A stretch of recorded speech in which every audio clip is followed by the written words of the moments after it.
Para comenzar, vamos a empezar a definir qué son estos conceptos.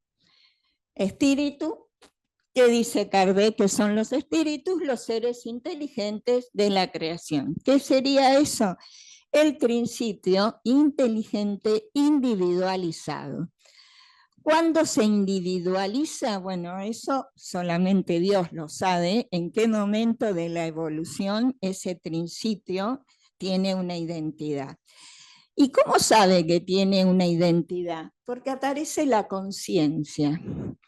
¿Qué es la conciencia? La conciencia es un conocimiento. Conciencia viene de conocer, de saber. Y es el conocimiento inmediato o espontáneo que el sujeto tiene de sí mismo. Eso es lo que nos individualiza. Tengo conciencia de que soy, de que existo, ¿sí?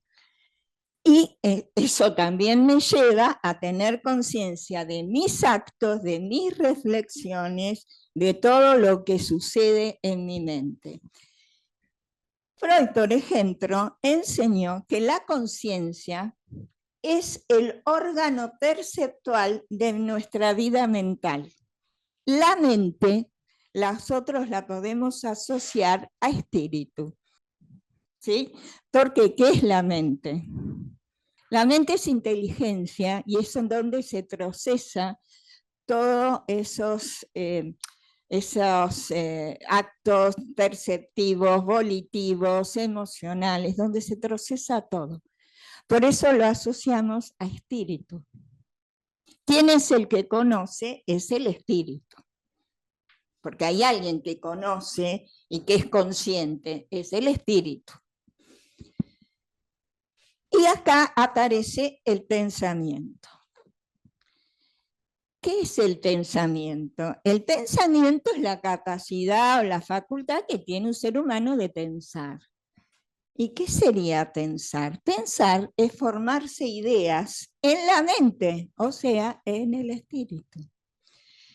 Es decir, que sería imaginar, meditar, considerar, reflexionar, razonar, etc.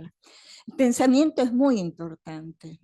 El pensamiento es un atributo del espíritu.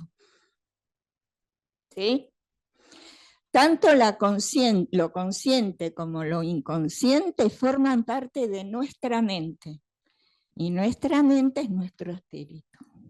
Fíjense qué interesante para seguir nuestra hilación, porque lo que vamos a tratar de hacer es justamente de ir hilvanando, ¿no? Cómo se maneja este espíritu con esta conciencia que es su órgano representativo, perceptivo, y cómo aparece el pensamiento ahí dentro de esa conciencia. Fíjense, uno de los objetivos de la vida humana es lograr la consciente y positiva efectividad de nuestra unión con Dios y abrir completamente nuestro ser a su divino flujo, reconociendo nuestra verdadera identidad, que nuestra vida está en armonía con las leyes y las fuerzas del universo. ¿Cómo hace el espíritu para lograr esto? Para lograr esta apertura, este flujo de ida y vuelta con lo divino, a través de la conciencia y del pensamiento. Porque este es uno de nuestros objetivos, religar con Dios. ¿Cómo lo logramos? ¿Cómo lo hacemos? Lo hacemos a través de esa conciencia y del pensamiento que está dentro de la conciencia. De Dios procede la vida espiritual, que nos relaciona con el infinito. Pero, además, existe la vida física, que nos relaciona con el universo material. Y fíjense que es el pensamiento el que enlaza una vida con otra y establece el intercambio entre ambas. O sea, ¿cómo hacemos para nosotros establecer ese contacto con este mundo abstracto, espiritual. Lo hacemos a través del pensamiento, desde nuestro lugar de encarnados, lo podemos hacer a través de nuestro pensamiento.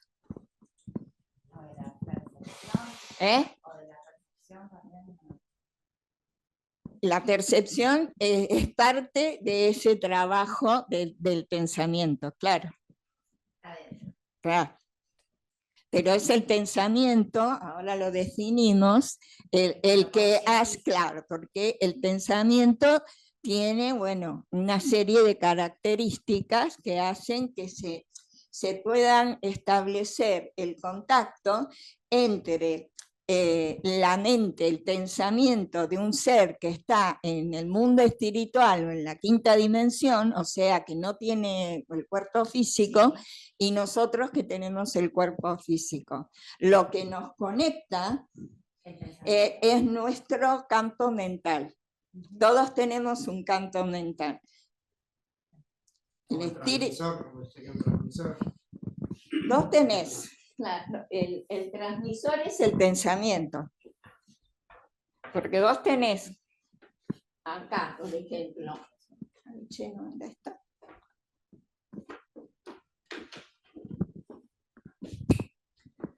Vos tenés un espíritu que tiene su campo mental, ¿no? También. El espíritu, perdón. El espíritu tiene su campo mental. Este espíritu conecta con este humano, que también tiene su campo mental. El campo está en el perispíritu. Está en el perispíritu, el campo mental. Este campo mental emite una onda que se conecta con este campo mental. Porque aunque el humano esté en el mundo material, participa de lo espiritual, o sea, de este mundo espiritual, a través de su campo mental. No podemos explicar el pensamiento como exclusivamente una actividad de circuitos neuronales con interacciones sinópticas. No es suficiente eso si creemos que solamente el pensamiento está relacionado con toda la actividad cerebral. ¿Qué es la actividad cerebral? No es solamente eso. Pero desde un punto de vista espiritualista, el pensamiento es una facultad espiritual que se manifiesta a través del organismo. O sea, el cerebro es el vehículo de expresión de ese pensamiento. Considerando la mente, como hablábamos recién, sinónimo de espíritu. Y es una estructura energética que escapa a nuestro conocimiento. Y como elaboración de la mente, es un constante manantial de energía, o sea que hay un flujo constante, el pensamiento no frena, no para, ¿no? Y por ello se puede transmitir, y por ello decimos que el pensamiento es un atributo del espíritu. Ahí por eso se da esta percepción de este mundo espiritual, nosotros que estamos encarnados, que los percibimos también a través de nuestra onda mental. Fíjense, el pensamiento está dirigido por una inteligencia. ¿Cuál es esa inteligencia? El espíritu, no es el cerebro. No, el espíritu. Es el espíritu.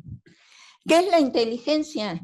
Bueno, es la capacidad. Hay mucho mambo con respecto a qué es la inteligencia, ¿no? Algunos hablan de una inteligencia, otros hablan de muchas inteligencias, hay distintos puntos de vista.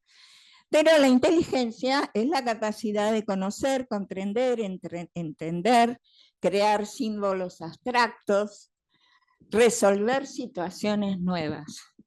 Ese de poder resolver, ahí nosotros ponemos de manifiesto nuestra inteligencia, en cómo resolvemos. Eso de tener la visión de que hay muchos pensamientos, inteligencias distintas, es producto de no comprender la integración de las cosas. El ser humano de este planeta todavía estamos acostumbrados a dividir para estudiar. Entonces decimos, bueno, hay inteligencia práctica, hay inteligencia musical, hay inteligencia... Es una sola inteligencia que se va... Con distintos modos. Distintas facetas. Claro, distintos modos.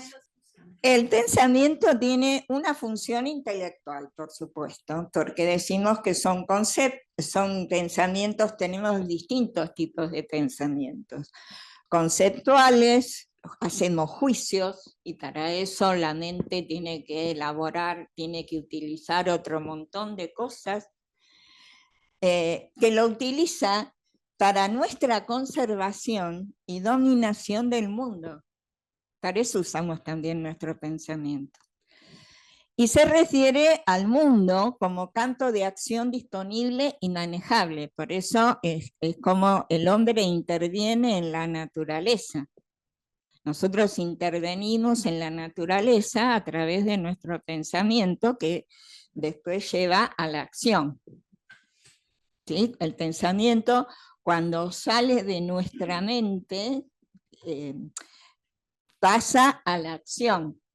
Hay todo un circuito de lo que hay detrás del pensamiento, hay toda una intención que se está manifestando a través del pensamiento, ¿no? Que además nos lleva a actuar. Fíjense que ahí se empiezan a entrelazar distintos procesos, no solamente intelectual, sino también emocional. Y volitivos. Volitivos se refiere a la voluntad, de tener la voluntad de hacer. Y también está asociado a lo emocional. Esto es el pensamiento en cuanto a nuestra vida material, ¿no? Nuestra vida en este mundo físico. Pero otra función es esta función ideal espiritual que se refiere al pensamiento como un horizonte del sentido de la existencia, que ya no es que interviene en ese mundo material, sino que interviene en nuestro mundo interno.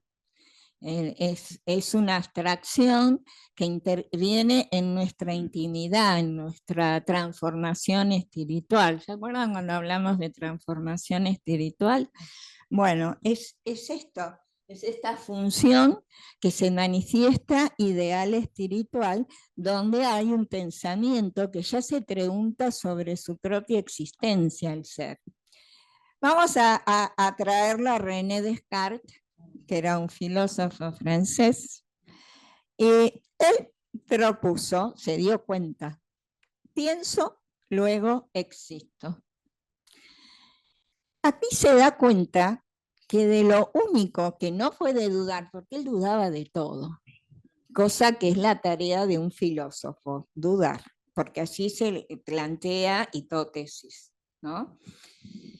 Entonces se da cuenta de que lo único, de lo que no puede dudar, es de que él piensa, porque lo está haciendo, él es. Entonces él reflexiona, yo soy, yo existo. Esto es cierto, pero ¿por cuánto tiempo soy y existo? Por todo el tiempo que mi pensar dura. Si yo me dejo de pensar, ya no existo. Pero si dejara de pensar plenamente, dejaría de existir a la vez. Admitiendo que soy una cosa que piensa, es decir, él ahí descubre el espíritu, el intelecto, ahí descubre que es un alma, él habla de alma, no habla de espíritu. ¿Sí? Para nosotros los espíritas, el alma, como dice Kardec, es el espíritu encarnado. Es una diferenciación. Vamos a continuar acá con nuestro pensamiento. El pensar es una actividad del espíritu, habíamos dicho, ¿no? Tanto encarnado, como decía Patricia, o desencarnado, todo.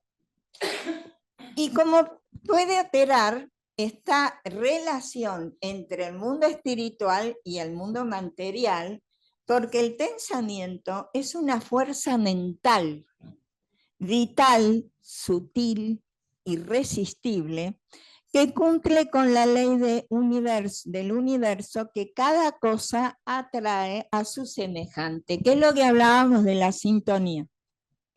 Cuando Kardec interroga si los espíritus pueden influir sobre nuestros actos o pensamientos, los espíritus, ¿qué le responden?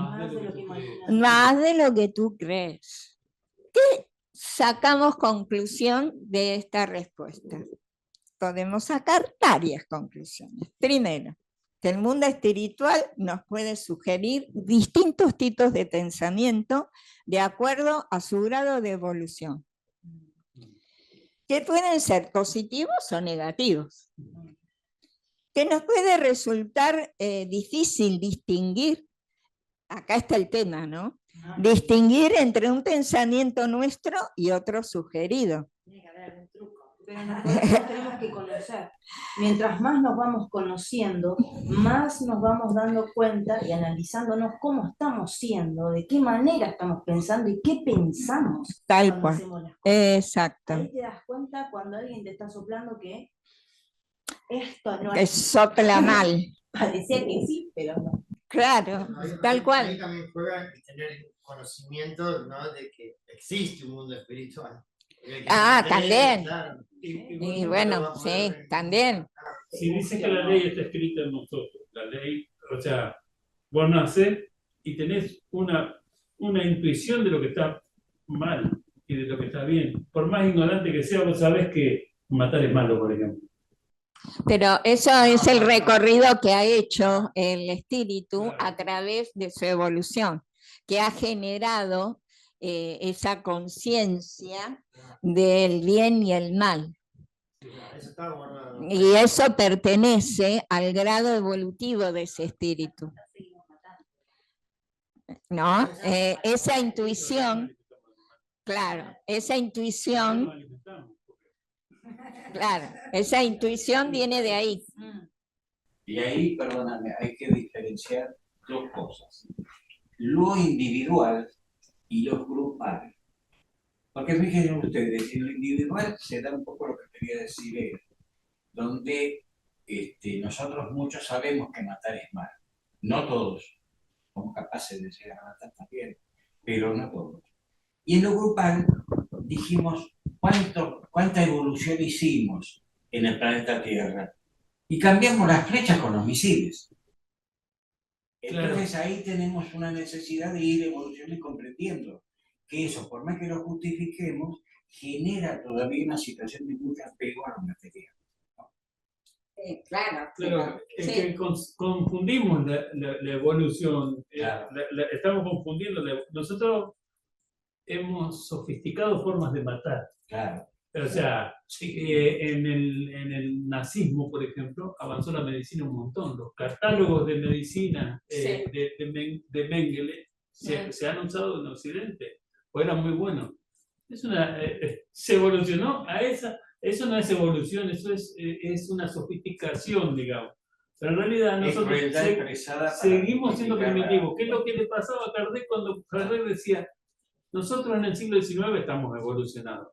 No estaban evolucionando en el siglo XIX, ni estamos evolucionando en el siglo XXI. Todavía nosotros corremos. Estamos evolucionados para el momento en el que estamos. Claro, hay algunas cosas que vamos aprendiendo. Por ejemplo, hoy día un hombre puede ser sancionado legalmente por maltratar a un animal.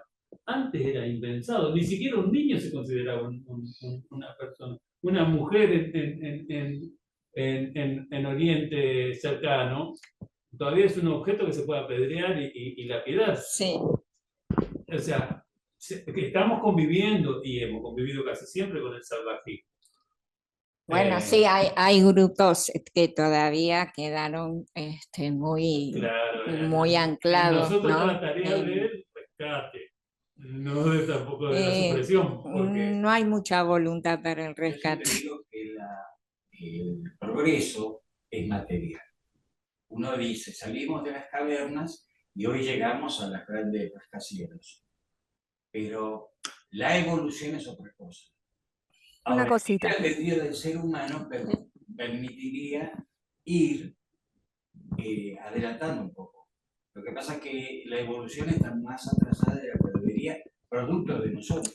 Porque Que hay dos clases de evoluciones, la intelectual y la moral. O sea, A eso vos iba. primero Eso era lo que quería evolucionás decir. intelectualmente. Pero tiene que ir pareja igual. Creo que el No, conjunto- no van parejas. no va pareja todavía. El conjunto sería lo que Kardec decía. Kardec no habla nunca de evolución, habla de progreso. El sí, progreso serían las dos cosas. y sí. Por ahí, digo yo, me imagino. Como me lo pongo, Progresar y evolucionar tienen el mismo sentido, el mismo contenido, pero es lo que dice Federico. Primero se da la evolución intelectual tecnológica y la evolución moral viene atrás. Cuesta muchísimo más. Bueno, pero tenemos que adelantar los tiempos. Tenemos que adelantar los tiempos.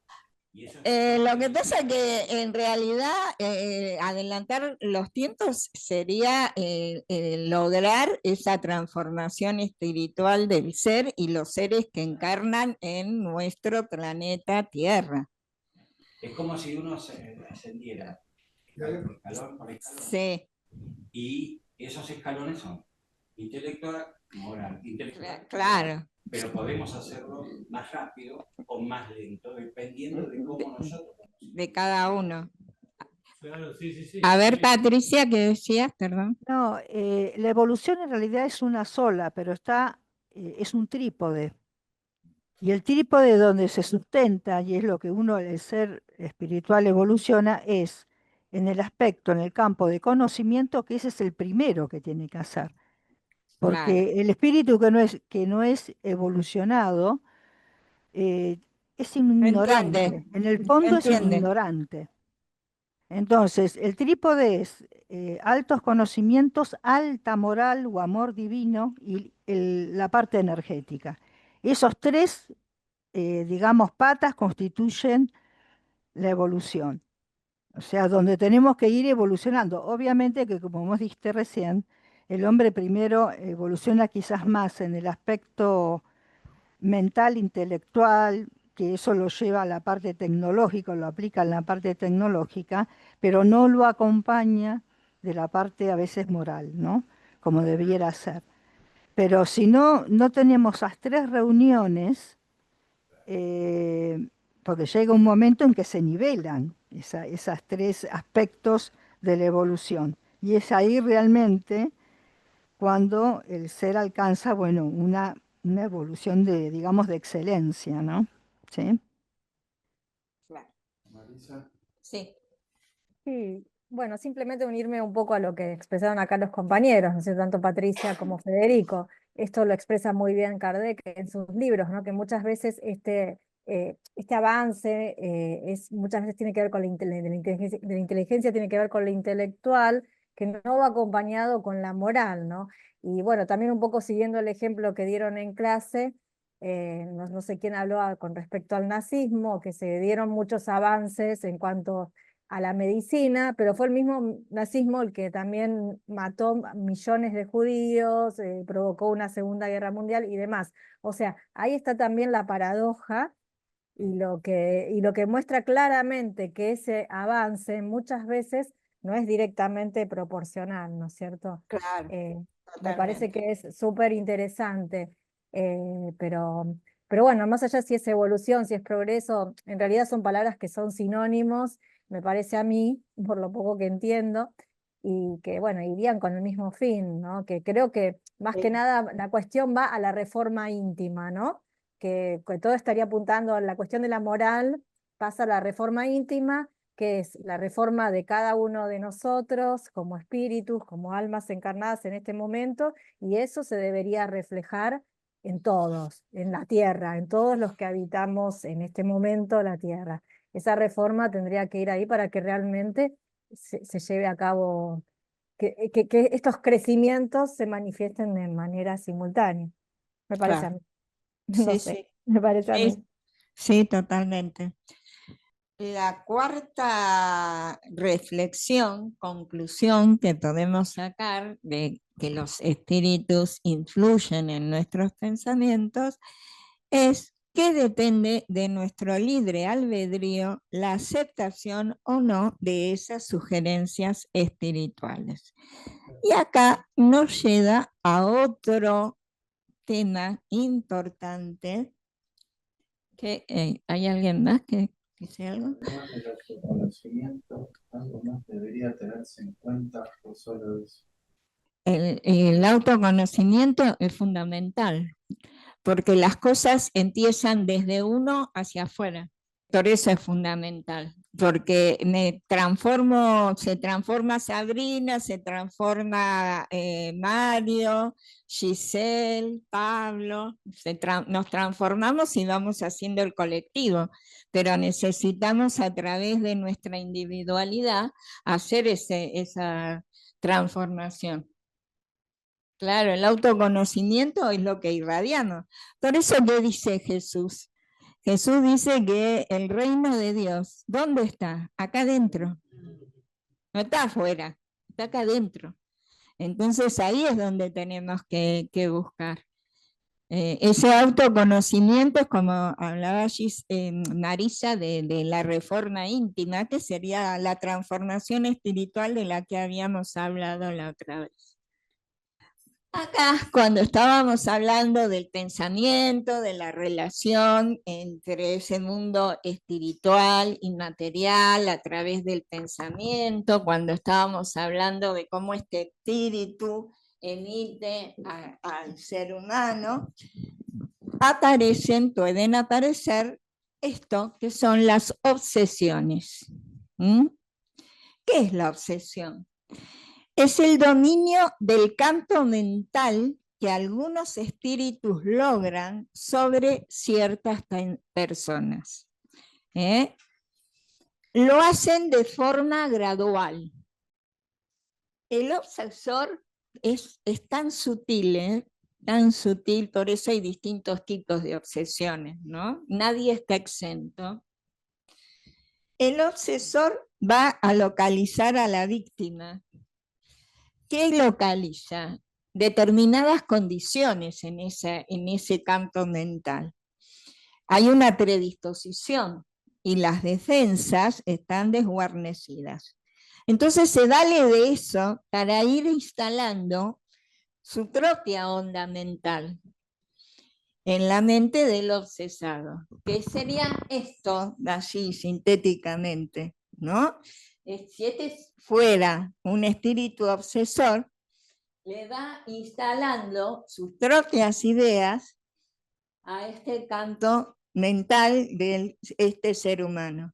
Pero este ser humano, su campo mental, tiene que tener determinadas condiciones para que se produzca esa influencia, porque si no, no alcanza a penetrarlo. La interferencia se produce como un proceso análogo a lo que sucede con la radio, cuando una emisora clandestina comienza a utilizar una determinada frecuencia y entonces va perjudicando la transmisión. ¿Vieron cuando se meten? Exactamente. El obsesor comienza a enviar sus pensamientos con una repetición constante, hipnótica, a la mente de la víctima, quien incauta, sin vigilancia, los asimila y se hace eco de ellos, dejándose dominar por esas ideas intrusas. En muchas enfermedades mentales psiquiátricas, en realidad son obsesiones que llegan a grados enormes, muy. Subyugación, fascinación. Hay grados de obsesión como que ya está totalmente dominada la voluntad del ser, totalmente, ¿no? Esos son grados sumamente extremos. Acá está el tema de la percepción espiritual. ¿Alguna pregunta con esto? Hay varios tipos de obsesión y es lo que hablaba Patricia, que hay una transmisión de encarnado a las obsesiones pueden ser de encarnado a encarnado, de encarnado a desencarnado, de desencarnado a encarnado, entre desencarnados. ¿Por qué? Porque acá lo que talla es el campo mental, que eso lo tenemos todos, encarnados y desencarnados. Percepción espiritual, que vos preguntabas, Giselle. Nuestros pensamientos son fuerzas, imágenes, creaciones en el campo magnético espiritual. Atraemos compañeros y recursos de acuerdo con la naturaleza de nuestras ideas, aspiraciones, invocaciones, etc. Esta energía viva del pensamiento se traslada en torno a nosotros. El pensamiento es una vibración, es una onda vibratoria. Y construyen formas, crean campos magnéticos u ondas con los cuales vamos a emitir nuestra actuación o recibimos la actuación de los otros. Nosotros con nuestro pensamiento creamos, porque el pensamiento es una vibración que tiene una frecuencia, una intensidad y tiene una determinada onda vibratoria. Por ejemplo, los seres de luz, ¿por qué vemos la luz? Porque sus pensamientos son tan elevados que generan luz. Porque la vibración hace que se genere esa luz. Los seres que somos más atrasados, como tenemos una onda que viene así, esa onda vibratoria no vibra tanto y no brilla tanto y es mucho más opaca. Pero este es un intercambio que se hace y esto da lugar, lo que hablábamos de este tema de la percepción, da lugar para que el pensamiento de un espíritu sea percibido. Es necesario que se produzca esa acción fluídica, esto, que ya puede ser de espíritu a espíritu, de encarnado a encarnado, de espíritu a encarnado, de encarnado a desencarnado, porque nosotros también emitimos nuestros pensamientos que llegan a los seres que tenemos, que están en ese mundo espiritual. Entonces, ahí se perciben el tipo de ondas que transmitimos y de este modo los fluidos son utilizados por los espíritus representando la atmósfera de los seres espirituales que nos rodean. Porque nosotros con este intercambio atraemos una determinada atmósfera en nuestro campo mental. Vibramos en determinada banda, y esto va a dar lugar, este intercambio en muchas ocasiones da lugar a los fenómenos mediúnicos. ¿Se acuerdan en lo anterior que estábamos hablando de esta corriente fluídica que se da entre el campo mental de un ser y de otro, ¿no es cierto? Al considerar el fluido cósmico universal, ¿se acuerdan del fluido cósmico universal? Y si no, lean en la Génesis los fluidos, el capítulo de los fluidos, y el pensamiento, entendemos cómo a través de él, o sea, a través de este fluido cósmico, el espíritu puede crear imágenes fluídicas que reflejan en el espíritu del espíritu. Es decir, que los pensamientos más secretos repercuten en el perispíritu, por lo que la percepción psíquica va a captar la intención del espíritu que corresponde a una buena o mala sensación que producen en el otro. O sea, y sobre todo en el campo espiritual, es como que uno no puede esconder lo que piensa o lo que le está pasando, ¿no? Porque los otros lo pueden ver, lo pueden percibir. Y aquí aparece el tema de la intuición, que también es un tipo de percepción. igual que la inspiración, que estaría dentro de la intuición también. La intuición, que es un tipo de percepción, es la base de facultades espirituales, donde los espíritus tienen la posibilidad de transmitir avisos, instrucciones, etcétera. Y es otra forma de percibir, es la telepatía. Como dijimos que el pensamiento es una vibración, es una onda que se transmite, la telepatía transmite esa onda, que consiste esencialmente en que se produzca una impresión psíquica intensa que se manifiesta en general imprevistamente. Es el lenguaje inarticulado del pensamiento y es una forma de comunicación que se da entre dos personas cuando sobre todo se habla el lenguaje de los espíritus, que es la transmisión, la telepatía de un pensamiento hacia otro. Y esto es el lenguaje del mundo espiritual, la transmisión del pensamiento. Y esto también podemos considerarlo cuando oramos, porque sabemos que estamos sumergidos en este fluido cósmico universal. Este recibe la impulsión de la voluntad, porque además acá, por eso fíjense cómo estamos hablando, como hablábamos al principio, de ese campo mental, donde también se dan los procesos volitivos. Este recibe la impulsión de la voluntad y luego cada pensamiento se dirige a un ser, encarnado o no. Se establece entonces ahí una corriente fluídica que transmite el pensamiento como el aire transmite el sonido. Esa energía de esta corriente está en razón con la del pensamiento y la voluntad del emisor. De acuerdo a la energía y voluntad que ponga el emisor, va a ser la intensidad de esa corriente. Así es como la oración es oída por los espíritus en cualquier parte en que se encuentren, porque esta onda del pensamiento les llega. Y es como en cualquier parte en que se encuentren, y es como los espíritus se comunican entre sí. El pensamiento es una vibración y se mueve en ondas.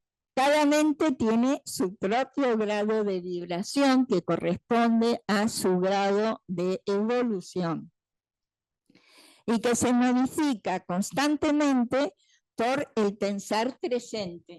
Por eso hay que vigilar esos pensamientos nuestros, porque es una constante energía que estamos emanando también. Es una vibración que constantemente estamos emanando y que se está conectando con otras vibraciones que andan alrededor. Bueno, ¿alguna duda, algo para comentar? ¿Algo para decir? ¿El chat cómo anda?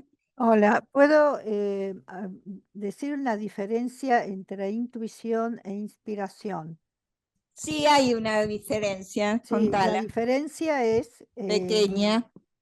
La inspiración está dada directamente es un acceso directo a un conocimiento. No interviene la parte mental en realidad. Tiene acceso directo y digamos que puentea o saltea el aspecto intelectual o el aspecto mental, por el cual a veces accedemos a un conocimiento. Accedes directamente, pero en la inspiración hay una presencia espiritual que nos inspira. La presencia espiritual es la que nos da la idea, las emociones, lo que quiera transmitirnos. En la intuición no, en realidad. Nosotros accedemos directamente a ese conocimiento. En la inspiración hay una presencia espiritual. Bueno, vamos a seguir después viendo si incursionamos más con el tema de conciencia y espíritu.